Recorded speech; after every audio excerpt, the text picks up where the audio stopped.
ఎప్పుడో 2022 మార్చిలో జరగాల్సిన ముంబై మున్సిపల్ కార్పొరేషన్ ఎన్నికలు 2025 మార్చి వచ్చినా జరగలేదు. ఎప్పుడు జరుగుతాయో అధికారికంగా తెలియదు. త్వరలో జరగవచ్చునని మాత్రం వార్తలు వస్తున్నాయి. ప్రాంతీయ పార్టీలను నాశనం చేయడానికి నడుం కట్టుకున్న బీజేపీ ఆసియాలోని అతి సంపన్నమైన పీఎంసీ ఎన్నికల్లో తన ఎజెండాను ముందుకు తీసుకువెళ్ళటానికి వ్యూహాత్మకంగా అడుగులు వేస్తున్నది. ఇప్పటికే ఛావా సినిమా ద్వారాను ఔరంగజేబును సమాధిని తొలగించాలన్న డిమాండ్ ద్వారాను ముంబై నగరవాసుల్లో మతభావనలను రెచ్చగొట్టగలిగింది. అయితే ఈ పార్టీ ముంబై ఓటర్లలో ఓట్లు వేయటానికి ఉండే నిర్లిప్తతను తగ్గించగలదా లేదా అన్నదే ప్రధాన ప్రశ్న. ముంబై ఓటర్లో దాదాపు 45% మంది ఎప్పుడు ఓటింగ్లో పాల్గొనరు. శివసేన విడిపోయినప్పుడు 1985 నుంచి ముంబై కార్పొరేషన్ విడిపోనప్పుడు అంటే ఉమ్మడిగా ఉన్నప్పుడు సమైక్యంగా ఉన్నప్పుడు శివసేన 1985 నుంచి ముంబై కార్పొరేషన్ను తన అధీనంలో ఉంచుకోగలిగింది. అయితే ప్రస్తుత పరిస్థితులు మునుపటిలా లేవు. శివసేన వ్యవస్థాపకుడు బాలాసాహెబ్ జీవించినంతకాలం బీజేపీ శివసేనకు జూనియర్ భాగస్వామిగా ఉంటూ అధికారంలో పాలు పంచుకోగలిగింది. కానీ క్రమంగా బీజేపీ మహారాష్ట్రలో బలపడటం గమనించి బాలాసాహెబ్ కుమారుడు ఉద్ధవ్ ఠాక్రే 2017లో బీజేపీ నుంచి దూరంగా జరిగారు. బీఎంసీ ఎన్నికల్లో శివసేన ఒంటరిగా పోటీ చేసి అతిపెద్ద పార్టీగా అవతరించింది. ఆ ఎన్నికల్లో బీజేపీ కూడా బాగా బలపడింది. 2012లో 31 కార్పొరేటర్ స్థానాలకు మాత్రమే గెలుచుకున్న బీజేపీ 2017 నాటికి తన బలాన్ని 81కి పెంచుకోగలిగింది. తర్వాత ఎన్నికలు జరగనే లేదు. అక్కడ రాష్ట్ర స్థాయిలో ఏర్పడిన ప్రభుత్వాలకు బీఎంసీ ఎన్నికల నిర్వహణకు భయం పట్టుకుంది.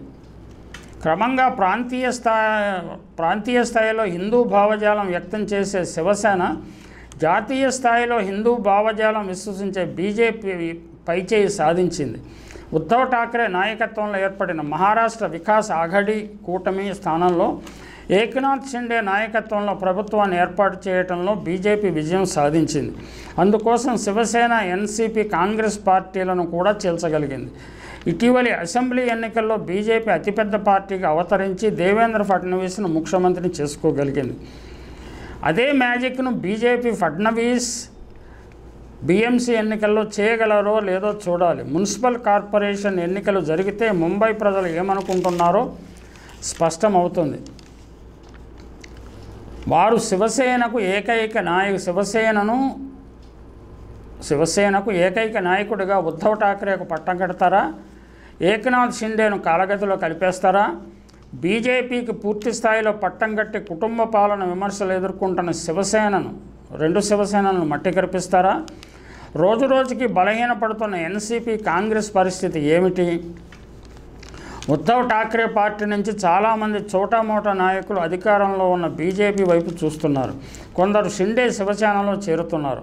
అయినా ఉద్ధవ్ ఠాక్రే ప్రజాభిమానం చెక్కు చెదరలేదు. మతం గురించే కాకుండా ఆయన ఇతర అంశాలను కూడా ఇటీవలి కాలంలో ప్రాధాన్యత ఇస్తున్నారు. అందువల్ల ముస్లింలు, బౌద్ధులు ముంబైలో ఆ పార్టీని బలపరచవచ్చు. బీఎంసీ ఎన్నికల్లో అవసరమైతే ఒంటరిగా పోటీ చేస్తామని షిండే బీజేపీకి పరోక్షంగా సంకేతాలు, హెచ్చరికలు పంపిస్తున్నారు. అసెంబ్లీ ఎన్నికల తర్వాత ఫడ్నవీస్ చేతిలో పరాభవానికి గురైన ఏక్నాథ్ షిండే ఒంటరిగా పోటీ చేస్తే మరింత అవమానానికి పాలు కావచ్చు. షిండే శివసేన భవిష్యత్తు బీఎంసీ ఎన్నికల మీద ఆధారపడుతుంది. ముంబైలో చెదురుమదురుగా హింసాకాండ చెలరేగినప్పటికీ దేశ విదేశాల నుంచి అన్ని రకాల జాతుల వారు ముంబైకి స్వాగతం పలుకుతుంది. అది ఆ నగరం ప్రత్యేకత. అయినా 3 సంవత్సరాలుగా బీఎంసీ ఎన్నికలు వాయిదా వేసినా ప్రజలు ఏమాత్రం ప్రతిఘటించకపోవటము విడ్డూరం.